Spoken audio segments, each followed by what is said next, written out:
know why I'm nervous.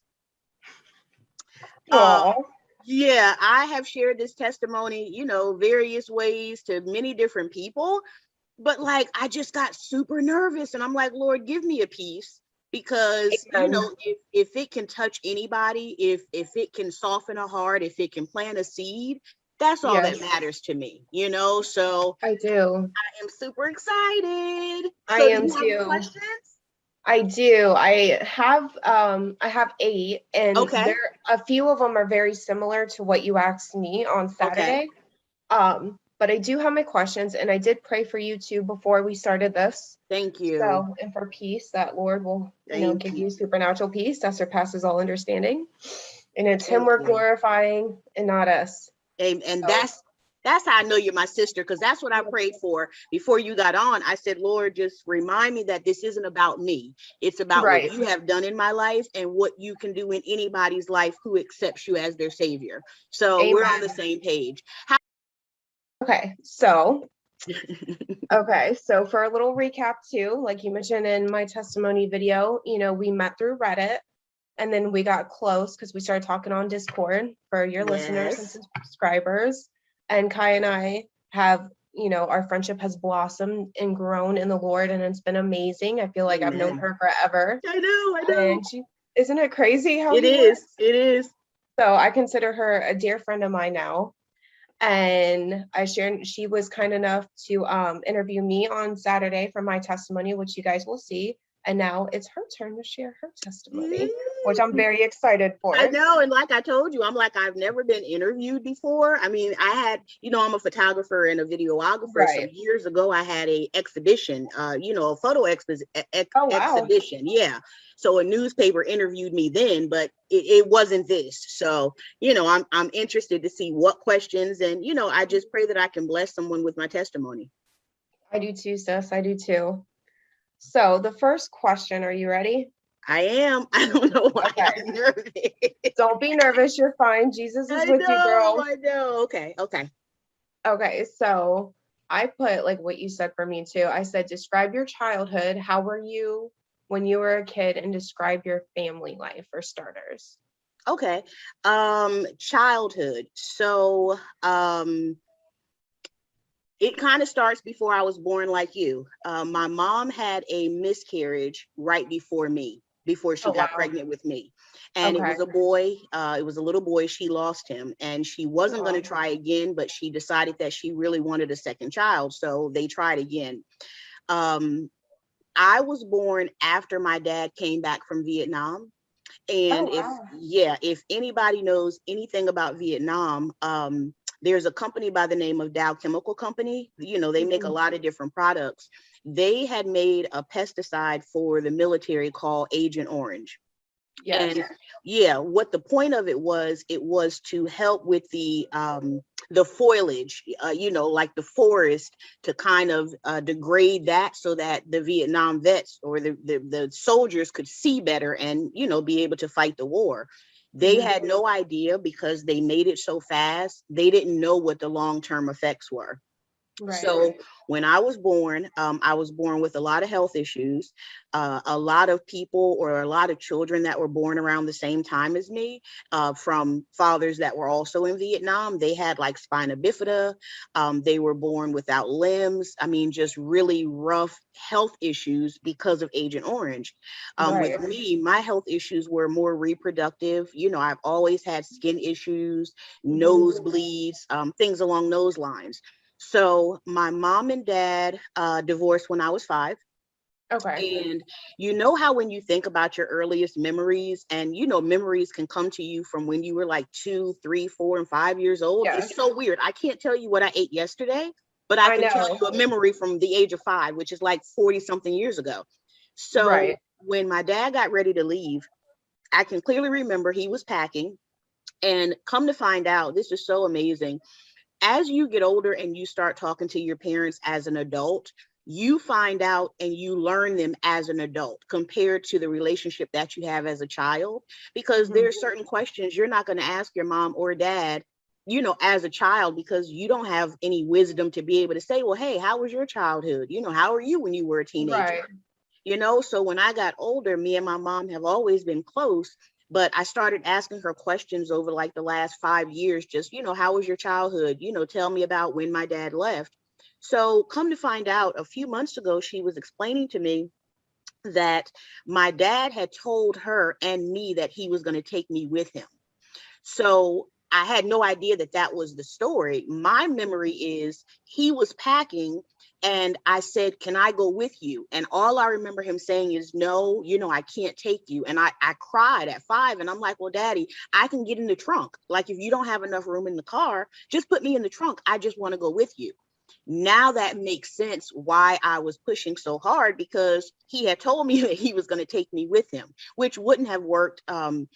He was an alcoholic. Vietnam did damage to a lot of families, and Yeah. he ended up becoming an alcoholic. And our relationship was never, it was never what it could have been had he not entered the military and been affected so bad by the trauma, and the chemicals. Yeah. So I come from a single mother household from the age of 5. My mom is awesome. She has always worked super hard to provide for me, to teach me the things that I needed to be taught to grow up to be, successful, respectful, and just a woman, the things that a woman Right. needs to know. So, single mother household, we lived in the suburbs of New Jersey for until I was about 11 or 12. And it's funny because when I think back over my life, like we all do, because we know how far God has brought us, it's like from an early age, I had a fascination with sex. Yeah. I don't know where it came from. I don't remember being molested. I never saw any, sexual activity. I was never touched or abused or any of that. So I don't know Right. where this spirit of sexuality came from. But I can remember when I had just always been bad. All Some of that these come things. from. Yeah, where did it come from? So as far as the spirit of sexuality, I was in maybe third or fourth grade, and Mhm. Valentine's Day came around, and I gave a classmate, a little boy, a card, and I said in the card, whose private part, female private part, is bigger or fatter, me or Jessica? Jessica was one of my friends. And then I Mhm. said, whose breasts do you think are bigger, me or Jessica? In third Right. grade. And it's Right. like, that's not normal. Right. It's Not not. normal, not normal at all. So from there, stayed in Jersey until I was 11. And at 12, my mom decided to move us to New York. Mhm. Completely different atmosphere, completely different energy, completely different people. I had become accustomed to being around people that were all races. Suburbs, so I went to school Right. with Black, white, Asian. I had, Hispanic friends. It was just a nice, multicultural environment. When I Yeah. moved to New York, it was like culture shock because everybody looked like me. They were like 12, but they looked like they were 14, 15, the way that their bodies were developed and how they Yeah. talked. So that's just a little bit about my childhood, my background. As far as Christianity, I do come from a Christian, lineage. My grandma went to church. My grandpa went to church. Great great grandparents. When I would go and visit my grandparents in North Carolina for the holidays, we were always in church. But Mhm. me and my mom, up until the age of 12, we didn't really have Christianity in the house. It was more just, Right. we're going to do what we're supposed to do and try to be good Mhm. people, but it wasn't any going to church or, everybody prays over their meals. I don't care if you're an atheist, even atheists, I'm Right. sure, say grace, and it's like, okay, you don't even believe in God. Why are you praying over your meal? But, Right. we would pray over our meals. So that is a little bit about my childhood. Awesome. Awesome. Now, I have a question too about your Yeah, dad, if you don't mind. no, not at all. So, do you think he had PTSD from the war? Oh, yeah. Yeah. Oh, yeah. Okay. Oh, Yeah. yeah. Because he was only 18 when he went in, and he got out like, maybe at 25. And Yeah.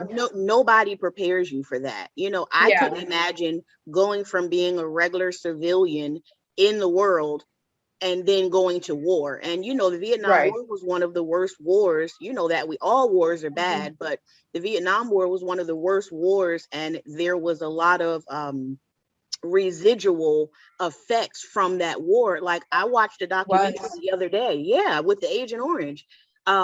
I watched a documentary a couple of years ago, and it was on Vietnam, like what it looks like now and how they're still affected by the Agent Orange being in the soil. And they have homes for children that have been born years after. And when I tell you, it broke my heart, sis, because I mean, just missing limbs, missing arms, blind, unable to walk, unable to talk. And it's like, nobody should have to go through that based on something that didn't even have anything to do with them. We're talking about a war from 40 years ago. Right, exactly. And the after effects too, like you said, are so extensive. Like, and at the time, like, the government didn't have any clue about this, because like, if you take something nuclear, and just like put it in the world, it's going to have devastating consequences. Like, I don't care who you are, what country you're from, like, that's the whole thing, because from the radiation and all the other chemicals in it, it's going to affect everybody. And in regards to that too, I studied the Vietnam War in my PTSD class, and in a fun little fact too for their PTSD got recognized by the Vietnam War when the soldiers came back to America. That's when the PTSD got recognized mostly as an actual condition. And then that's when they started treating soldiers for their mental health and everything like that. And my dad was in the military as well, sis, and he almost went to Nam. He almost went to Vietnam, but at the last minute they pulled him out and said, no, you're gonna go over here. I forgot where he went to, but they pulled him out like that. And I was like, wow. And so think about the military, the veterans from the World War I, World War II, who if PTSD wasn't even a known thing to be treated, think about them. You know what I mean? Like, you come back and it's just like, okay, you're back to regular life. And, for me and my family, that's not what it was at all. I mean, it really destroyed what could have been a good thing. I could have been raised in a two-parent household, but that wasn't my story. Right. And see, like, God did that for a reason too. But I'm a firm believer, and me and my degree and everything, like, I'm a firm believer too. And even in missions, they say this, there's a readjustment period when you come back to war or missions, because of the culture shock, because of what you've been doing for so long, and then coming back home, like, it's not the same, And so, like you said, like, they need the soldiers, of our military really need that transition period. Like, sure do. They need to see the counselor, they need to go to the VA system, they need to do all these steps, to make sure they're okay mentally, because 9 times out of 10 they're not. They're not. And like the same with missionaries, when I came back from Africa, I had a hard time adjusting, and I couldn't even adjust properly, because when I came back, it was like my dad was in the hospital with a wicked case of food poisoning. He almost died. He had to get surgery. My mom, we found out she had cancer during that time. Like, and all these things started happening, like, as soon as I came back. So I didn't have like that adjustment period, because I was too busy taking care of everybody else, making sure they were okay and stuff like that, But for future reference too, if you ever go on missions too, or anybody out there who, is a soldier, we thank you for your service, and it just, don't be embarrassed to get help, because it's so vital. Like, it is so vital. Oh man, just across the board, as I get deeper into, my life, I know what it is to battle with, mental health issues, and the stigma that comes with not wanting to admit it, not even to the world, but even to yourself. So I'll get into that once you go, through your questions. Yes, ma'am. Okay, so you already answered number 2. Were you raised in the church? Oh, okay. Which you were. Yeah, so you answered that one. And number